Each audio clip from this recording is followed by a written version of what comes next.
chance opportunities. And then 10 we see battling our blue shirts and ability to score. And they shot the ball well, over 48% in their win and then against Vanderbilt. But tonight they're having struggles with just getting into a flow. Body misses the shot. Rebound fought for up against the 6'7" carrier. Quick inbounds comes into Sherell Hobbs.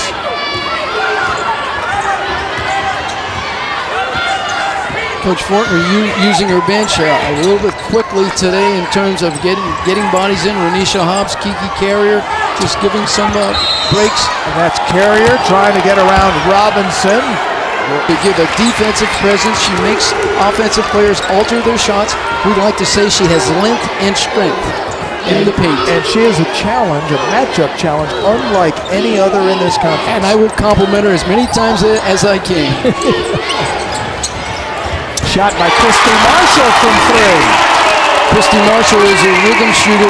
She's probably the best pull-up jump shooter on the team. She can't create her own shot. Very important for Christy to get the ball in open space. Georgia having done a nice job defensively. Auburn has not scored since the 11:50 mark here in the first half. And we've got a 2-point game. Body from the free throw line, rolls off, rebound to Taylor, and here come the Lady Dogs again. Houts pushing it up, then pulls back to reset.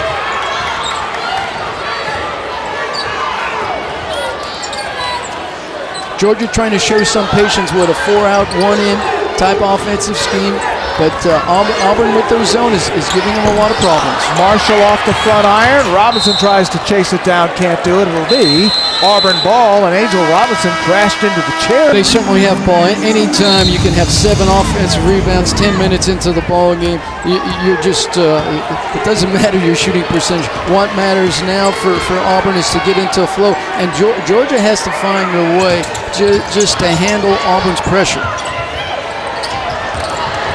Houts almost got it. Allie Smalley's three-pointer off the front iron. Hold on just a second. A push underneath. Looks like it'll go against the Tigers and Kiki Carrier. Of the floor. That was just the 3rd team foul for the Auburn Tigers. Whitney Body trying to fill that passing lane. Body picks up the steal, then steps on the end line.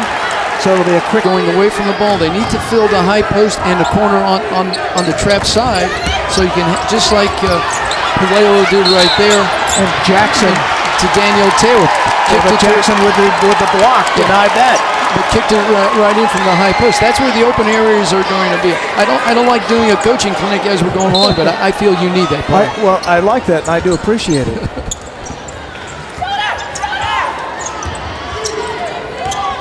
Once again, Georgia showing some patience, and you shorten the game when you run down the clock, and that's just what Georgia's doing against the Auburn defense. 16 on the shot clock as Georgia trying to get it inside, does so with a quick turnaround. Taylor misses, and we've got a jump ball as Smalley and Robinson are tied up in the possession. Angel Robinson at 6'5" and tying her up. You can see we mentioned 11:56, the last field goal for the Tigers. But DeWanna Bonner takes care of that. In the game, and anytime DeWanna touches the ball, good things are going to happen. And that's what I said at the opening, Paul, that this Auburn team understands that the ball goes through DeWanna Bonner. Bonner with a rebound as Taylor misses. Smalley drives baseline, kicks it over to Jackson, and all of a sudden, Trevisha Jackson has 6 points here in the first half. That's a great example of Auburn's ability to get the ball inside. They don't have an inside presence, but what they have the ability to dribble drive. And Trevisha Jackson isn't their first choice, but their ability to drive into the paint and create scoring opportunities on a little bounce pass, a little kick it back outside, is because of the ability to take the ball inside. Look at Bonner's drive to the basket. The foul will be on Angel Robinson. But Bonner turning around in the paint. First looking for an option. Second 4 of 5 from the line. And the Auburn lead is once again 6. As Marshall and her 2 fouls took a seat. Jaleesa Roden replacing her for the Lady Bulldogs. 5.5 minutes to play here in the first half. This is Taylor driving to the basket and rejected by Bonner.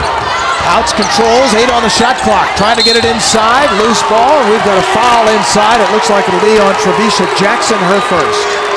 And anytime you take the ball inside against this Auburn team, there will be bodies and there will be hands on the ball. And Bonner makes a great block right there. Just great timing on the ball.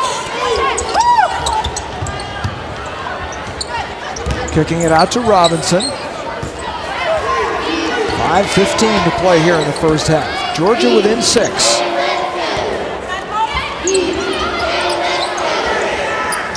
Getting it into Taylor's quick turnaround off the back iron again. 1 and out here, and body in a hurry. Bangs into Houts. And again, it's an... You have Ashley Houts at the other side, though, a pretty heady junior that understands just how to draw that charge and get the energy going on Georgia's side.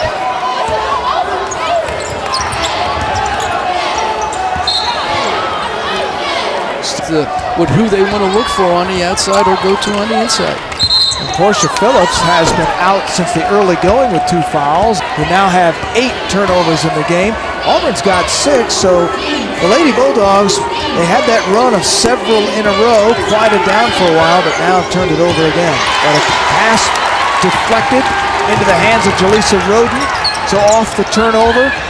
Lady Dogs get another chance, and a 3-pointer by Roden. Signs of growth at the same time. That's true. That's true. And in league play, Paul, what you have to accomplish is just have a sustained effort throughout the whole ball game. It's just not spurts of 2 or 3 minutes, but 40 minutes. You have to find a way to define yourself and your success.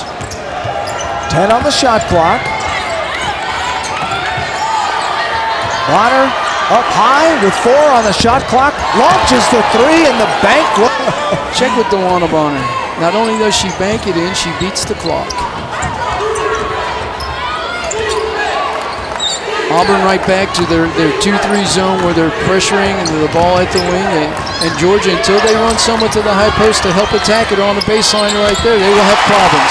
Danielle Taylor's first basket of the night, a baseline jumper that cuts that lead to 4. One interesting thing is the first half starts to come to its final 3 minutes, Joe. On the home floor, the Lady Bulldogs have yet to shoot a free throw. Well, it's the type of offense they're running. Georgia is content just to settle for James and not attacking the rim. On the other side, Auburn attacks the rim off the dribble. Is freshman Morgan Jennings with her first basket of the night for the Auburn Tigers, as Nell Fortner has reached deep into her bench here in the first half. Taylor with a walk. Get out of your comfort zone, because Auburn right now is in a situation where they just understand the flow of the game. Well, again, they tried to kick it into DeWanna Bonner on the high post, and Angel Robinson commits the foul. Well, it's good when you have an option like DeWanna Bonner. Baseline jumper missed by Sherell Hobbs. Danielle Taylor grabs the rebound. Lady Dogs pushing it up in a hurry as we approach 2:15 to play in the first half. Hobbs slapped away by Small.